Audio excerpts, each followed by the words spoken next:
Hi, everyone, and welcome. My name is Maria Catris, and I'm the co-founder and CEO of Built In. I so appreciate everyone joining and spending an hour with us today. Clearly super excited about this topic, but before we talk about that, I really just want to start by acknowledging and denouncing the ongoing surge of hate crimes that we're seeing right now against the Asian community, including the most recent violence on Tuesday night in Atlanta. As is often the case, women have been disproportionately harmed, and our hearts go out to everyone affected. For those of you on the call today who identify as Asian, please ensure that you're prioritizing your well-being right now. And to everyone else, I encourage you all to take the time to learn how you can support the AAPI community.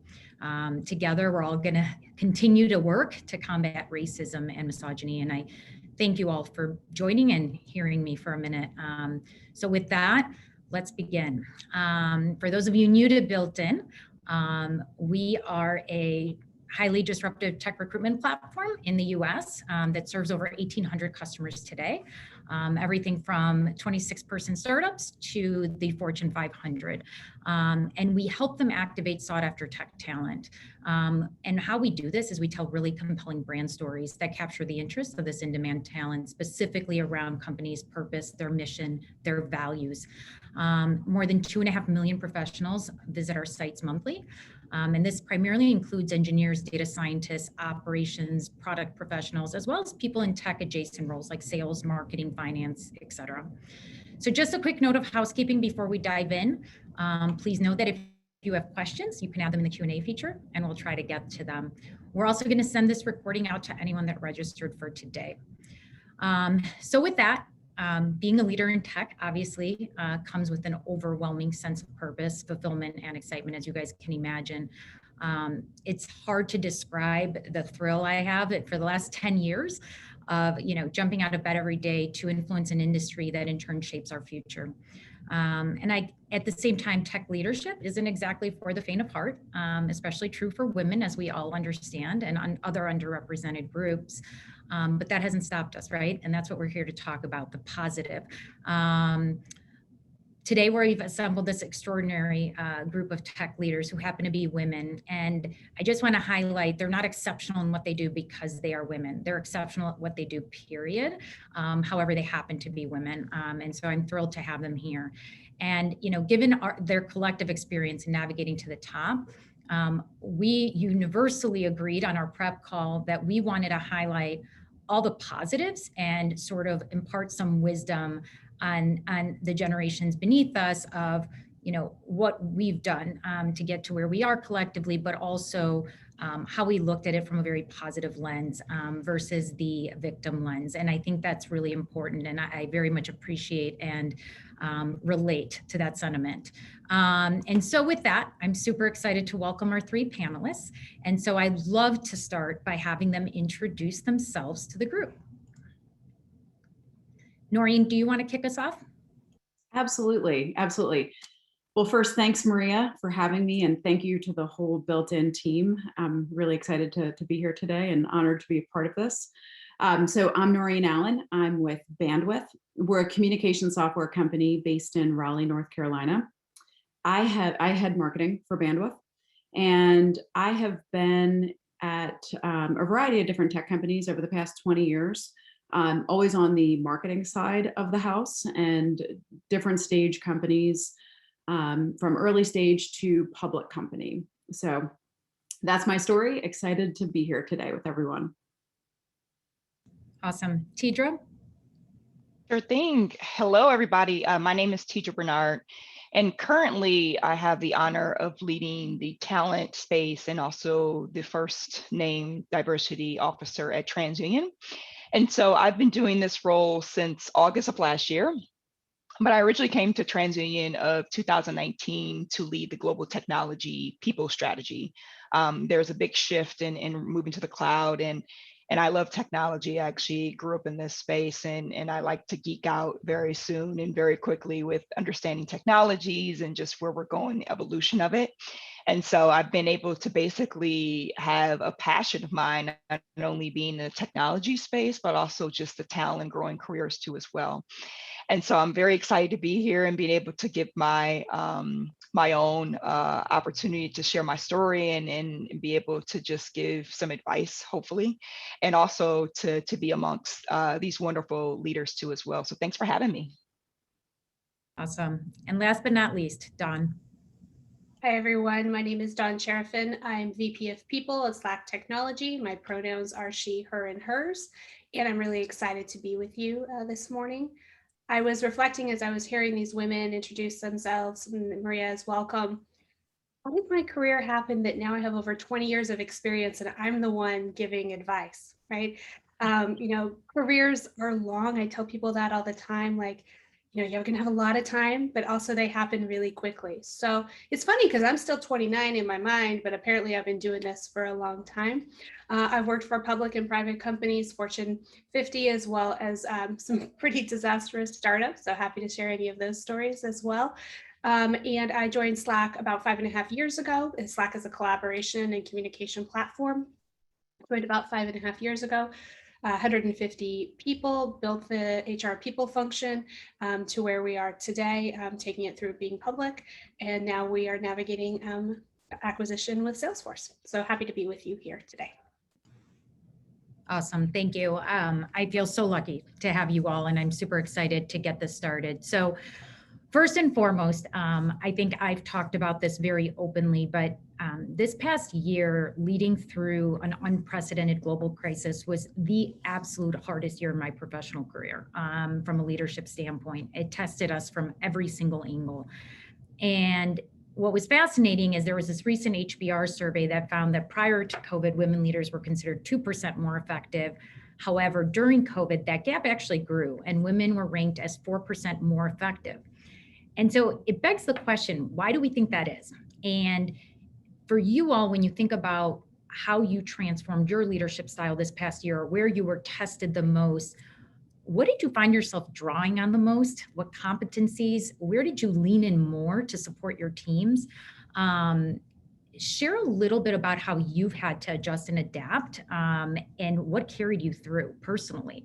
And I'd love to start with Noreen, because I know when on the prep call, you mentioned this concept of seasons and how, the approach you took was to support your team and that everyone goes through a season. I would love for you to kick it off and just share that concept with everyone because it really resonated with me personally. Yeah, sure. So first I'll say just as a leader in 2020, just dealing with everything that was coming our way in 2020, I think one of the things that for me, there was so much uncertainty for all of us, right? Like we thought 2-week shutdown, we're going to shut down for 2 weeks and then we're good. There was so much uncertainty and fear and anxiety and so many other things that started happening in the world. And there was no playbook for any one of us. And for me, I think one of the biggest things was I was feeling all that same fear and uncertainty and anxiety as everyone on my team was. This was new territory. And I think one of the key things was empathy and just being vulnerable and showing your team that you've got anxiety about this too. You're worried about this too. And so I think like starting there with empathy and vulnerability is really important. And for me, that was a big thing. It was understanding that everyone is reacting to this differently and sort of meeting them where they were.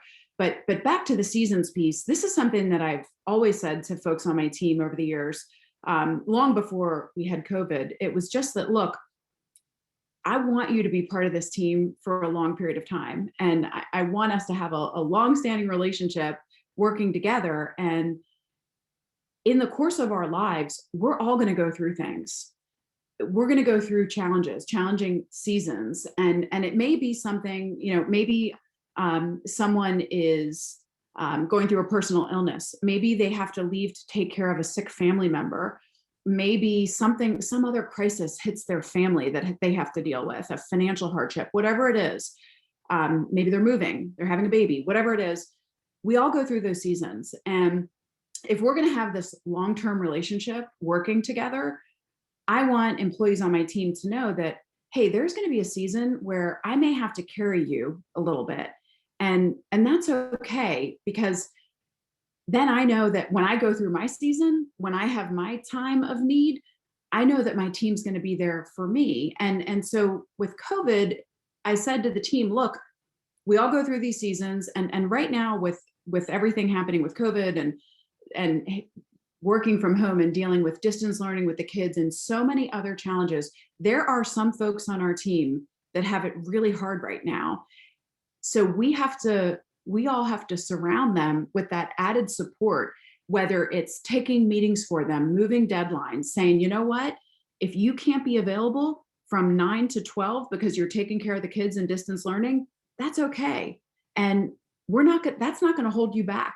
That's not going to hold you back from advancing in your career or getting a promotion or anything, because the rest of us on the team are here to support you. And sort of setting that tone that we all go through that, it's okay. And I think it makes everyone feel really good to know that when I encounter that in my life, in my career, I know my team's going to be there for me. And so that was a really big one. And even doing little things like saying to folks on the team, I have a lot of folks on the team that are parents of small kids, and it was tough. And they were saying, no, I'm going to still do this meeting. I'm going to do this and that. And I actually reached out to one and said, I want you to set the tone. Like, I've been telling everybody it's okay, but I want you to set the tone and block out your schedule and come out publicly on Slack and say, hey, everyone, I'm not going to be available from 9 to 12, these days, to let everyone else know it's okay. And then the rest of the team supporting them with things like sending them random gifts to show that, hey, we understand that life's really hard right now.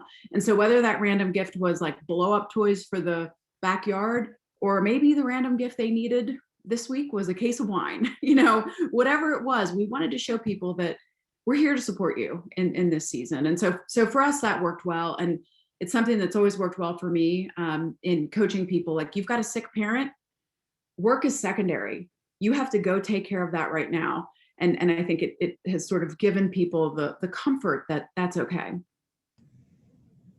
Yeah, definitely. And I think you hit on something else that I would love for Teacher and Dawn to talk through. And it's this concept of being vulnerable. And I think when you're early in your career, you don't think you can be, because you think it's going to impact your trajectory and your next promotion, et cetera. And I personally saw this work to my advantage, when with my team, I'm extremely vulnerable, and they carried me through a season where my daughter was going through a transplant. And I talked very openly about that time and that time period.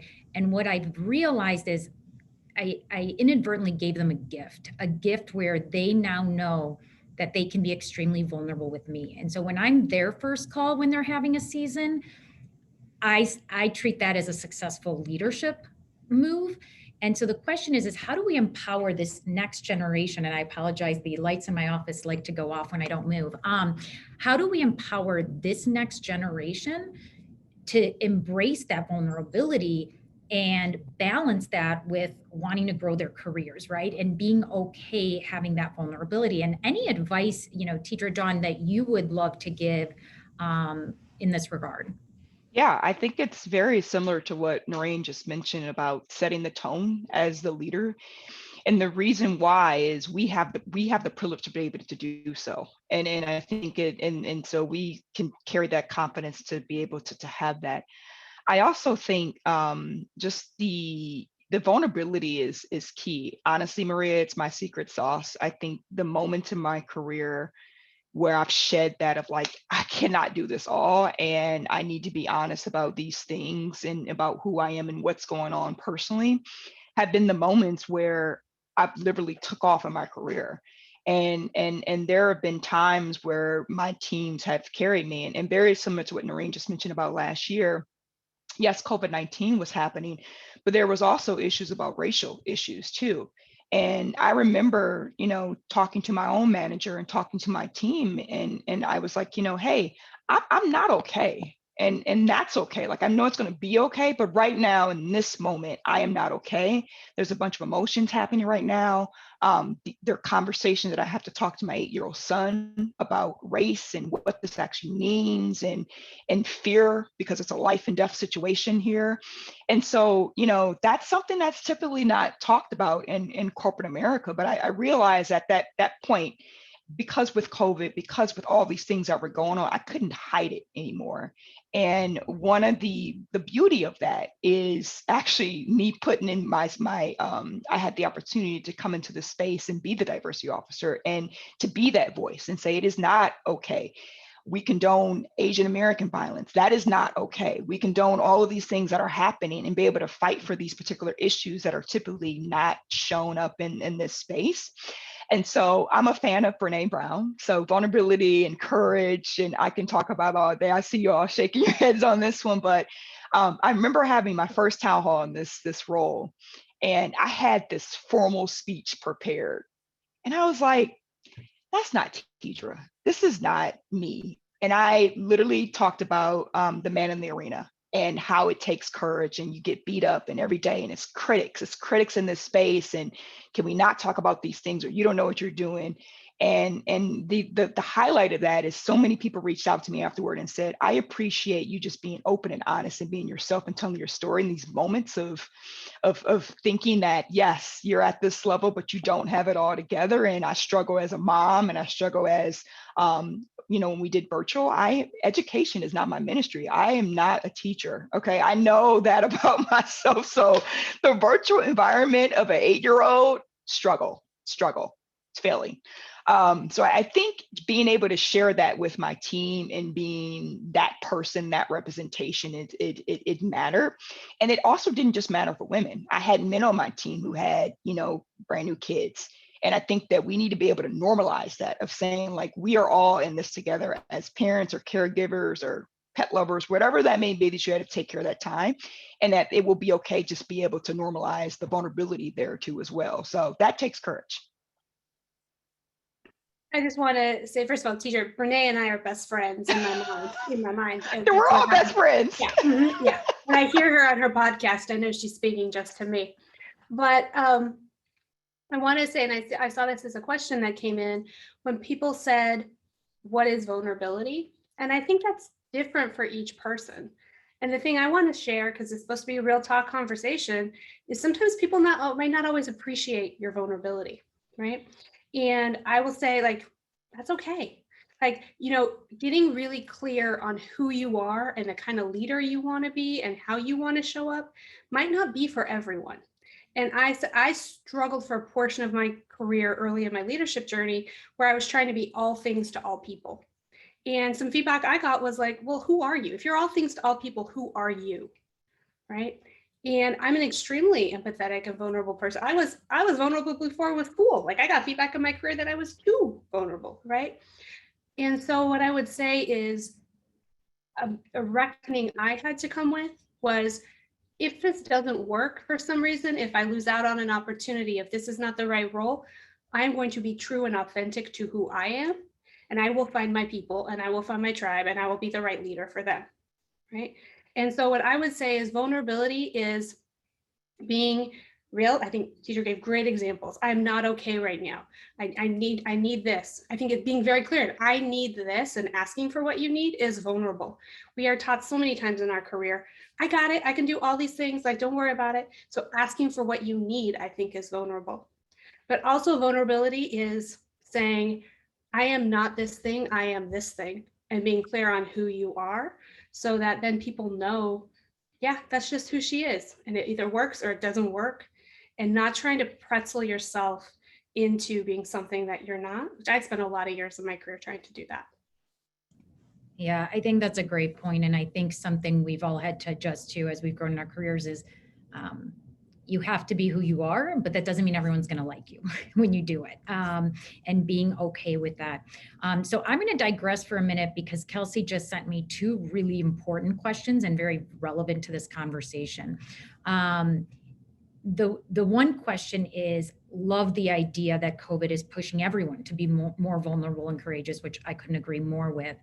But with that in mind, being vulnerable doesn't always work out for minorities, disabled people, queer people, Black and brown folks.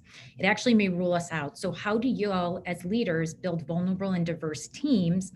And then the second question came in, and they're very fitting because I've seen this as I hire different minorities onto our team, is what questions can someone ask to identify if their manager is supportive and empathetic and going to create space for them to be vulnerable and be who they are and their authentic self? Because, and I think they're both fabulous questions, and very important, because I've witnessed it firsthand where it's taken me a year to unpack armor off people, to get them to be vulnerable, because before coming here, they felt like they had all this armor on, and we're setting people back. And so what would be your all's best recommendation for how does this audience seek out, and interview companies to know if they're going to be able to have that space?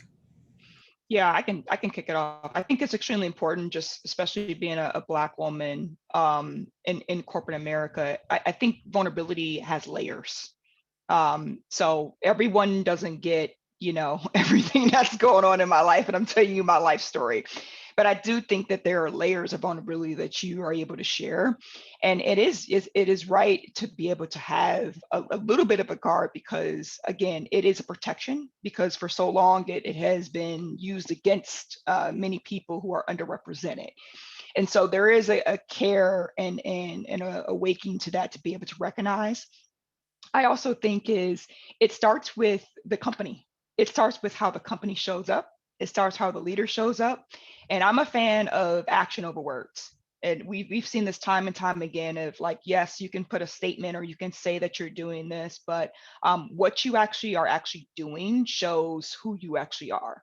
And I think, that's the opportunity where when people see that, and could be able to articulate that back to the candidate, or if you're interviewing for that company, then you chip a little away at that vulnerability. So it is a protection. And I have to say this to all the folks who are on this call who are underrepresented categories.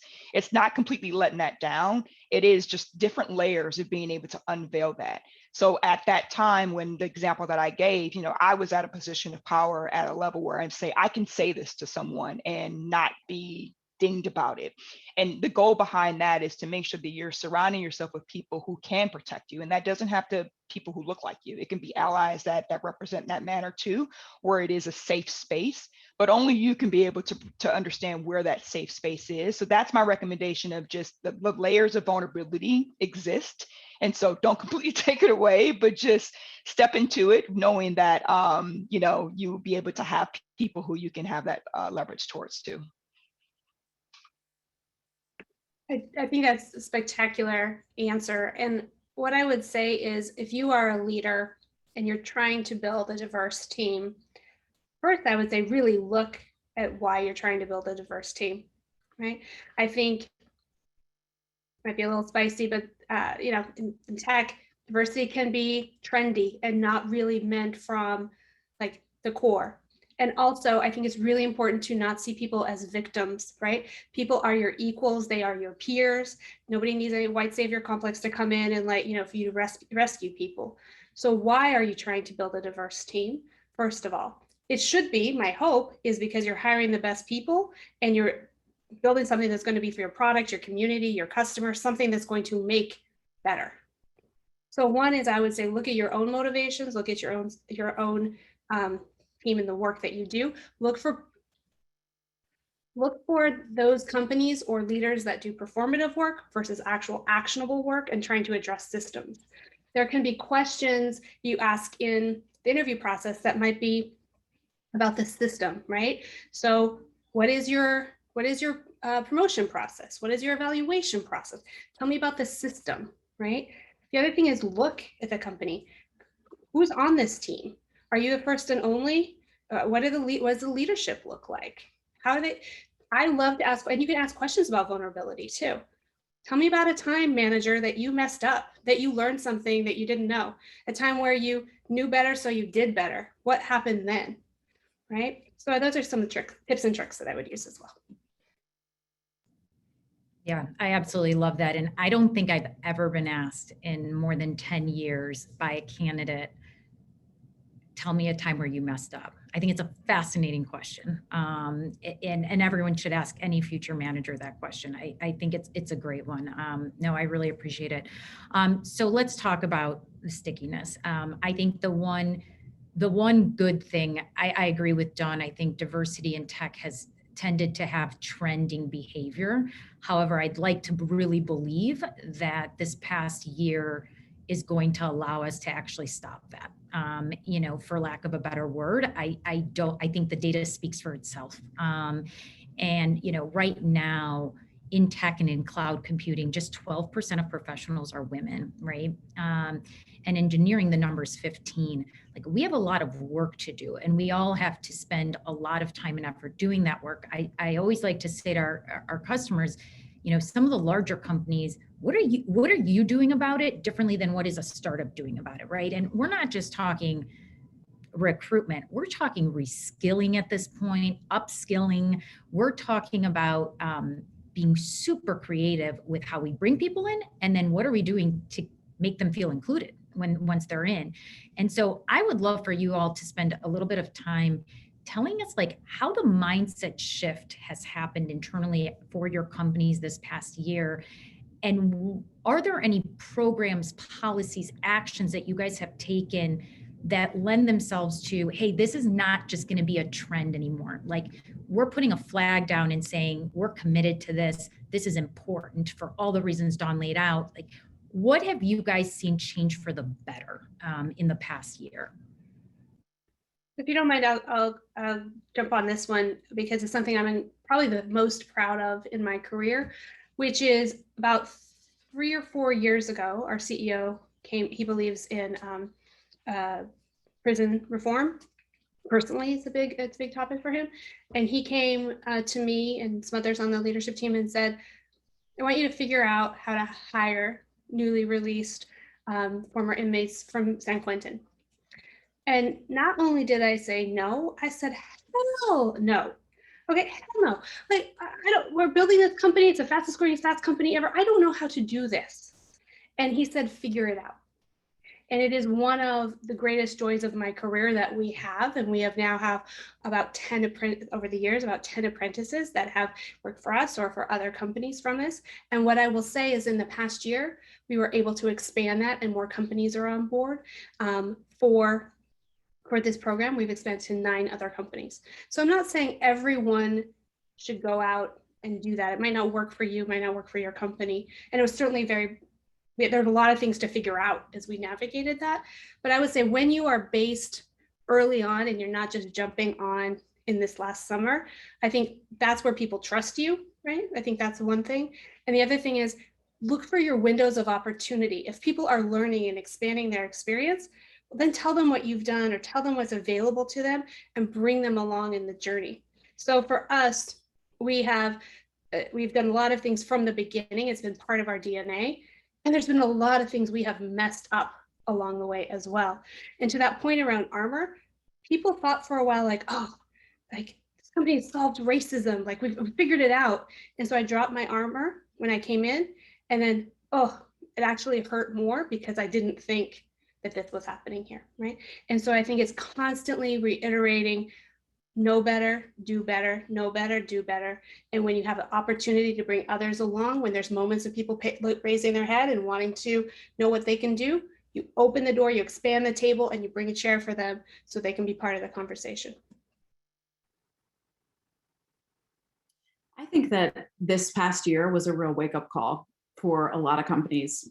And a lot of companies realized that we've got to be a lot more intentional about how we approach recruiting. We have to really look at how we approach just talent development internally. I know at Bandwidth, we had a lot of different programs in place before this past year, but even for us, it was, we've got to change things up. We're located on NC State's campus in Raleigh, North Carolina, and it's a fantastic pool of candidates. And we rely on that for a lot of great folks, engineers, developers, and all of that. But there are a lot of other universities around, and there are a lot of historically Black colleges and universities in the area that we hadn't done much with. And we realized, you know what? These schools are right in our backyard. We need to develop relationships with these schools and get in front of the students at these schools. We've always done a lot with women and trying to connect with women very early on, whether it's middle school level or hackathons just for women at the local universities. But we started to branch out from there and said, it can't just be, we need diversity across the board. We need to get exposure in front of so many other underrepresented groups. So we made a lot of changes, and I know a lot of other companies did this past year as well. But one of the other things for me, and I think for a lot of us at Bandwidth, was really just understanding that every single one of us plays a role in this. This is not just something for your people services or HR team to attack. Every one of us as leaders plays a role here. And there was an interesting article about a year ago about this this broken rung on the leadership ladder, and talking about how women often didn't make it to that manager level. And if they didn't get to that manager level, then they weren't advancing through the org. And really looking at, well, why is that? You know, why are women not advancing? And when I looked at me and my org and folks that I had managed over the years, so many times over the years, I'd have women on my team that were really strong. They were executing their mission and just rock stars, really, really strong performers. But maybe they lacked a little bit in what could be seen as some softer skills like confidence and presence and things like that. They'd be in a meeting and they would share an idea that was a really good idea, like, you know, based on great instinct and really good idea. But the way they presented it, they sounded very uncertain. And I've always told the women on my team, and by the way, this is not just like a male-female issue. I have men I work with that do the same thing and have over the years. But I tend to see it a little bit more with some women. And so I'll say to them, you have such great command of this material. You have such good instincts.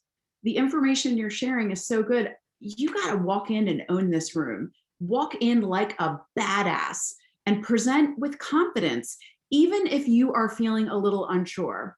Because you know what? A lot of the stuff that you hear me saying, I'm not totally confident about what I'm saying, but I present it in a confident way, in a commanding way. And so therefore I get the respect and trust of others in the room. I get the credibility. And so working with folks around us, again, regardless of, is it male, female, are they from an underrepresented group, working with them to really try and inspire and motivate them and see the goodness in them and help them to see it, but to coach them on those skills that may be holding them back in their careers. And that stuff that's hard, because coaching someone on how you deliver a message and how you carry yourself and how you engage, it can be tough.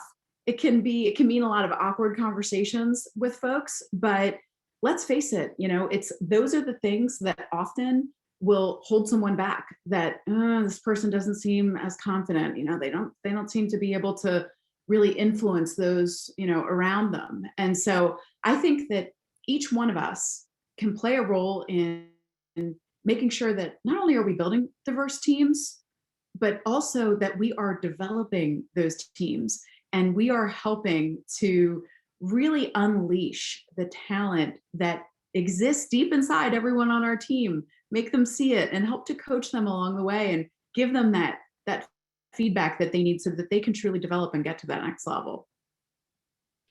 And I'll just add on to that too.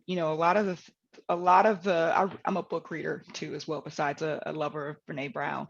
But one of the books I always give my mentees is Confidence Code, and it's very similar to what Noreen said, because there is that sometimes it's a perception and it actually is not true. But, we always think that we have to have 100% of the skills and experience to do this job. And studies show that men are at a very lower rate that they think that they can actually do the job.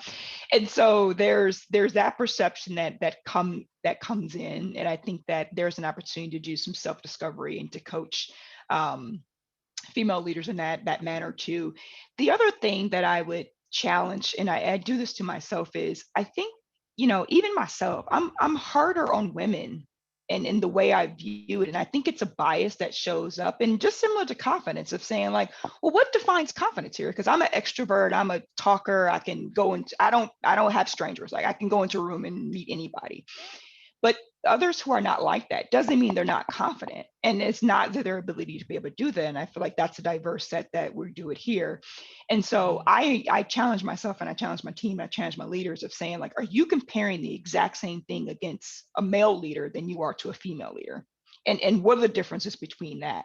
And so we're trying to incorporate that into our own training in my current organization, just about biases that shows up that you're not even recognizing that is happening, and that you're not even realizing that's going on. And so being able to incorporate that into these type of conversations about development is key. The other thing I think, Maria, that you talked about the tech space and where we're at now is, I think we're currently in this space where we're getting real about the truth. And the truth is hard to hear here. And this is why some of the stories in the tech space against female leaders are coming out. Some of the environments are toxic. Women don't feel like they have the support they need to be able to do it. It could be women against women, women against men, whatever that may be. And so the lack of support and career development are spaces that I think we all need to address within our own organizations. And getting real about that, I think, is extremely important.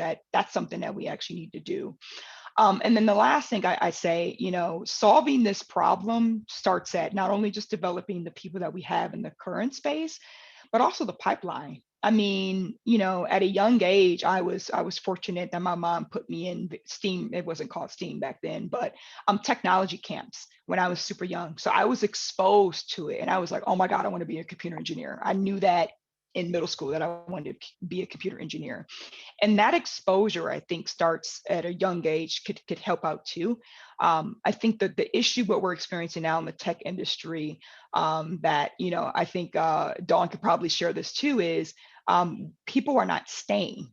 And women are not staying. And so why are they not staying? And so they probably don't feel supported, or there's not career opportunities, or, you can't fake engineering. You can't fake those type of skill sets that you need to be able to do that. HR, a lot of talking, development, you can train that, but the engineering skills, you need to be able to do that. And so being able to tap into some of those issues from a corporation perspective of why are people leaving, and why don't they feel supported? And a lot of that's just coming with conversations. I mean, you can review the data and say your percentages of gender across the world by breaking by level, but a lot of that stuff is just conversations of saying like, hey, I don't feel supported, and I can take my talents elsewhere where another company I'll feel supported.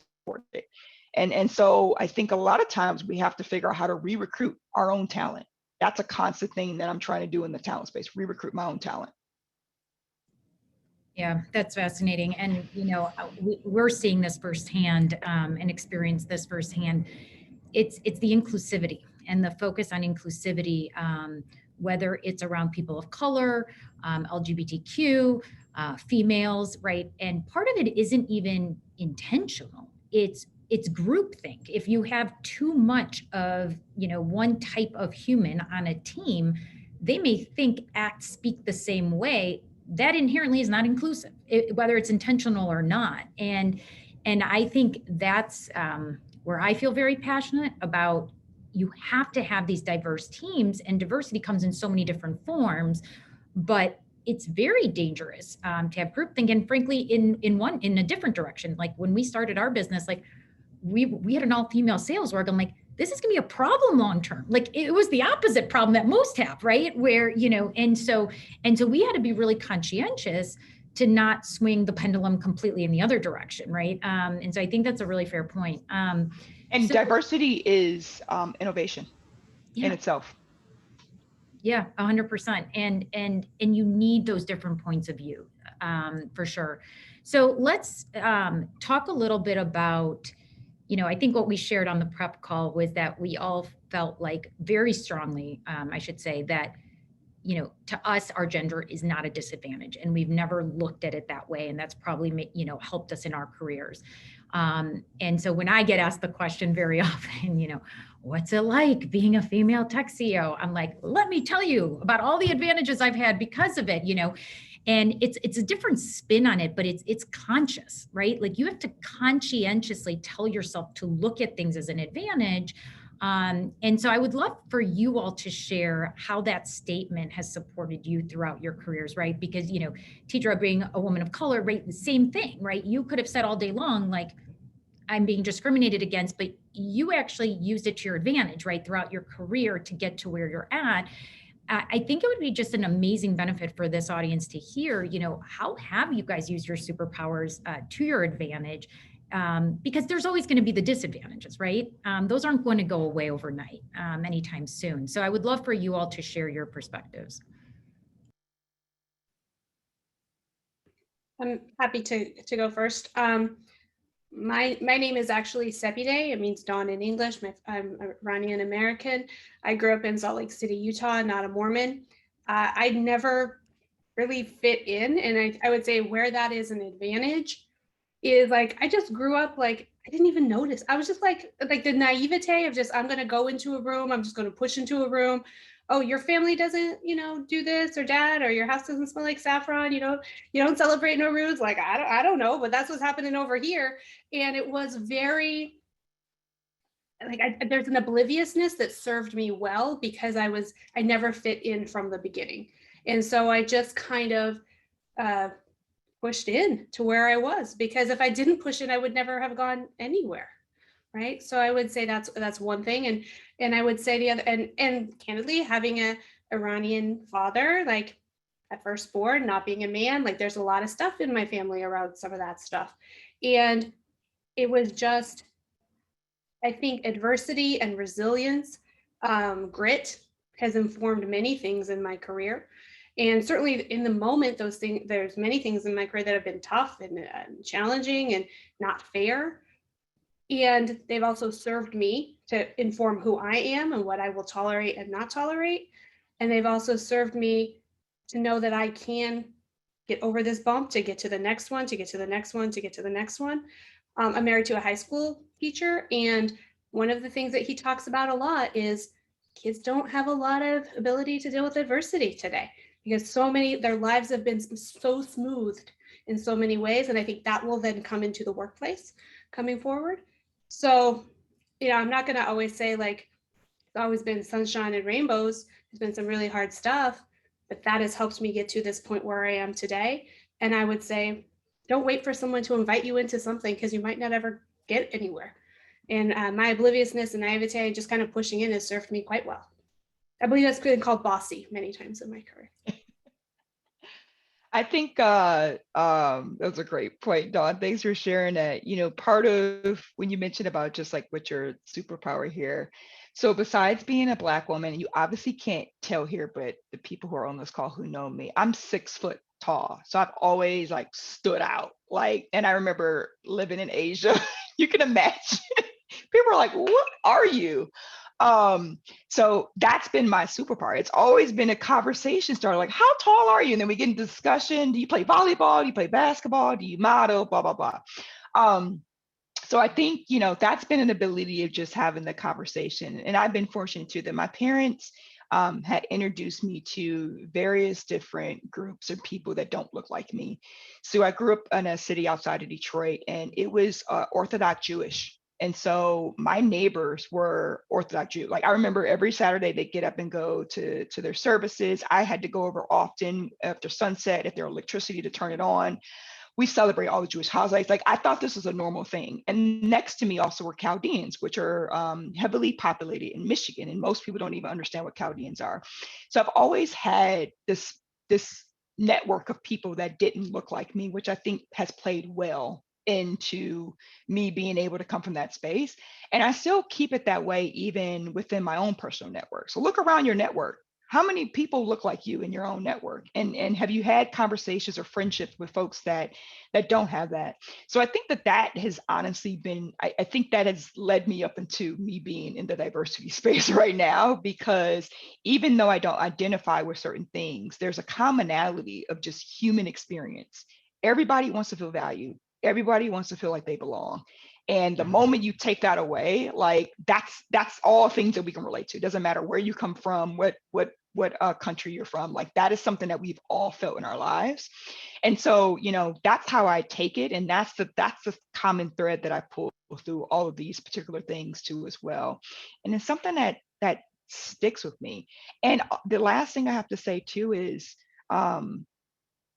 laughter, funny, joke. I think, especially nowadays, we need more laughter than anything, especially given the fact that we sit here on Zoom calls all day and talk, and being able to have that, and just being able to have some jokes aside and not be as formal to certain things and get to know people a little bit better has been able to help. And of course, all things are not funny, but I do think there's an opportunity to just let your hair down a little bit and just get to know people on a personal level too.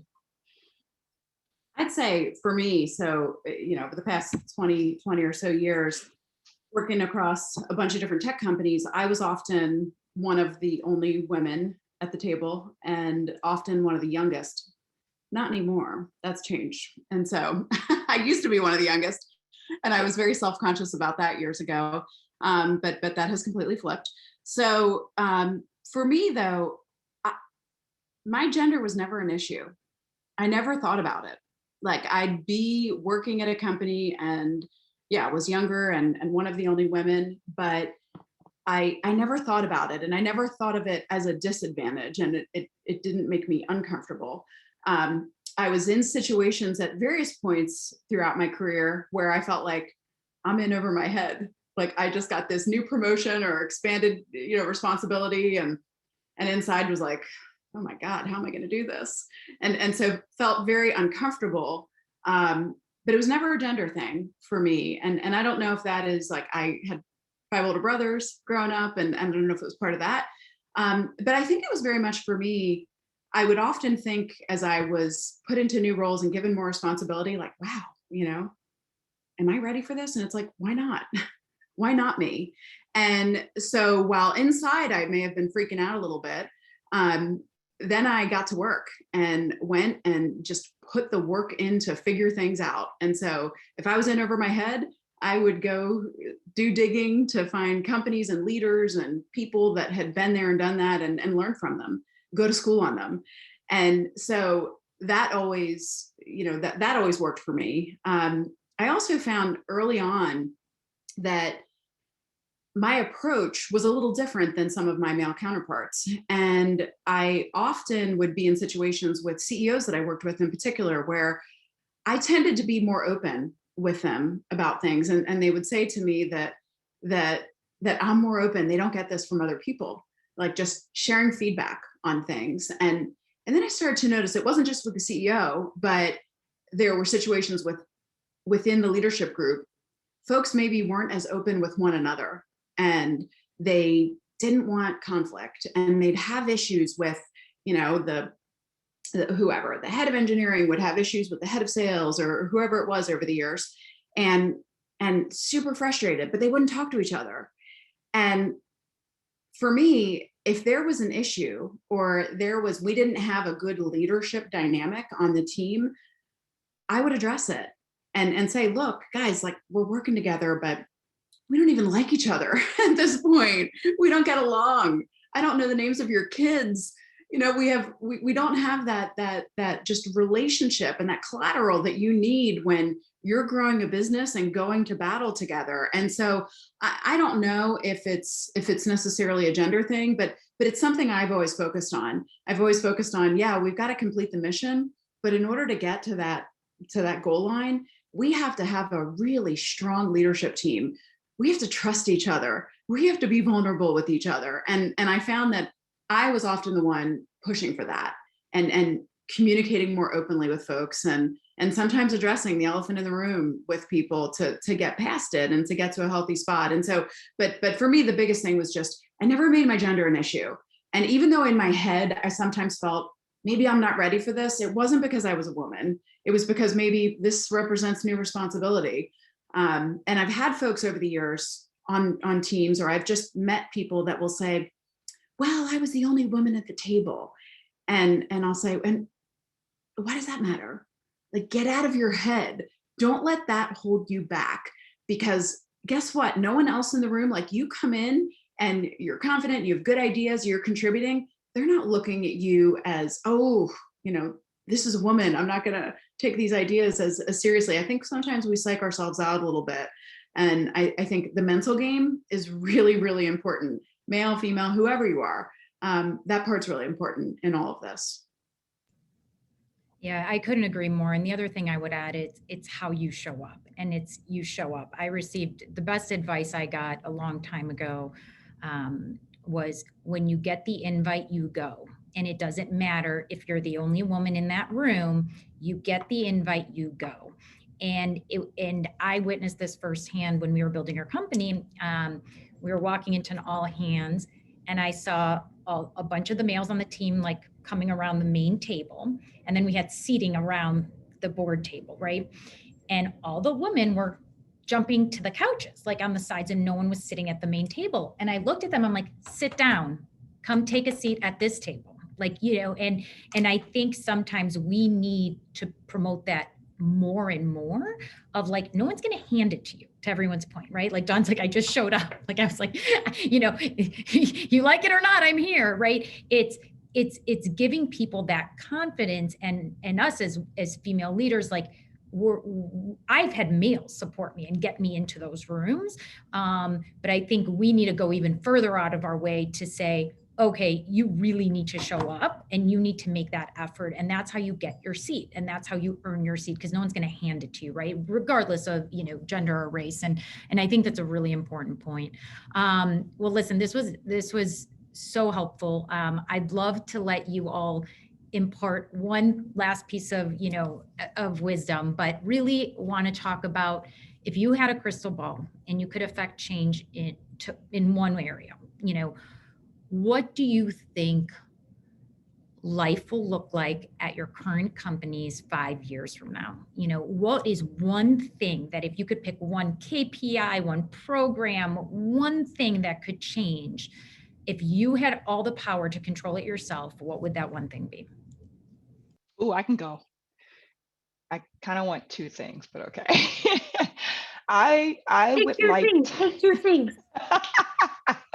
One, I would like diversity, equity, and inclusion to become a business imperative and not an HR thing.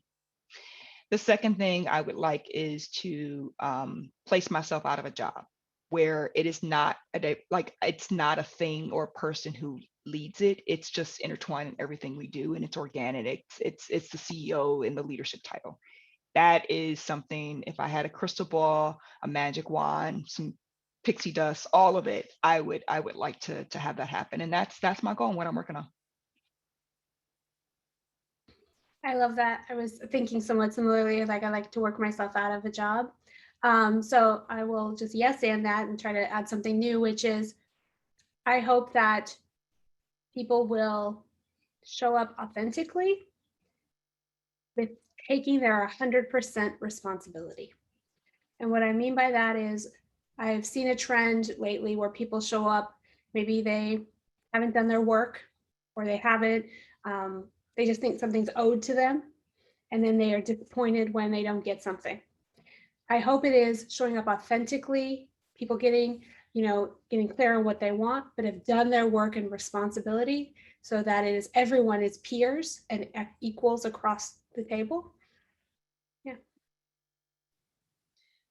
So I agree with everything Tadra and Dawn just said. I think that showing up authentically, I think having just equality be a business imperative, not just HR, is absolutely key.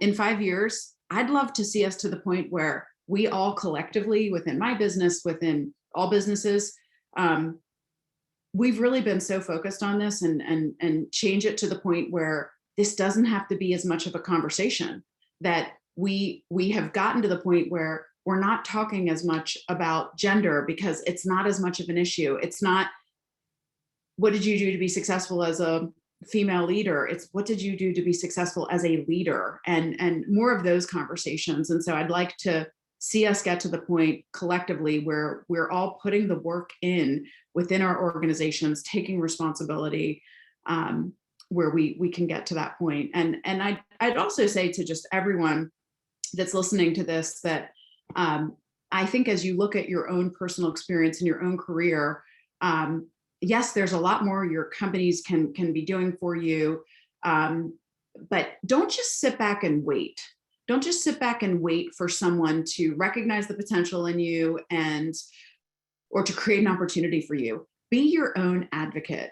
If you're not getting the opportunity within your organization, if they haven't defined it, if you're not getting feedback to say, hey, I'm here, but I want to be here. Like, tell me exactly what I need to do to become a director. If you're not getting that, demand it. And if you're not in an organization that's going to provide that for you, well, then it may not be the right fit. It may be time to look for something else. But I think if everyone starts to just be their own advocate and demand more from the organizations, it will help to, number one, make sure that you're in the right place. And sometimes you have to have those uncomfortable conversations to realize that where you are today might not be the right place for you. But I think it's the more that we as leaders hear this from folks on our teams and in our organizations, it raises the bar for us. And sometimes we need that wake up call as a leader to say, you know what, I haven't done a good job. I haven't done a good job here providing a path for these employees on my team. And so I think we all play a role in this and have to not be a victim and be an advocate and demand more for yourself, for your career. Yes, and with that, I'll end with bringing it full circle to the beginning, which is actions speak louder than words, right? And I think we all own that responsibility of, nothing will change unless more women say, I want to be a CEO, I want to be a founder, I want to be a VP, I'm going to make the effort and do the work to get there. I'm going to be an engineer. And so until we make it the norm, it's not going to become the norm. And that's on all of us. And it's a shared responsibility we all carry. Well, with that, I know we have a minute and we're committed to finishing on time.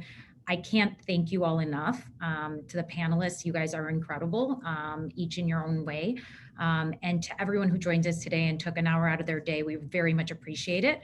As a takeaway, Built-in relaunched our Moxie Awards this year, and we're currently accepting nominations to honor an incredible woman in tech.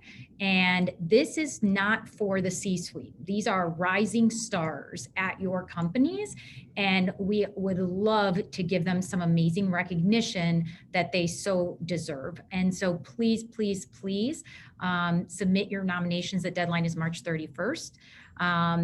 At Built-in, we're committed to providing this community with resources for all of you. I can't thank the panelists enough for sharing their advice and experiences. If you have a suggestion for us for future topics, if you'd like to learn more, we are here, we are accessible. I always give out my email, it's maria@builtin.com. Really love, critical feedback. I like positive feedback. I actually prefer the critical.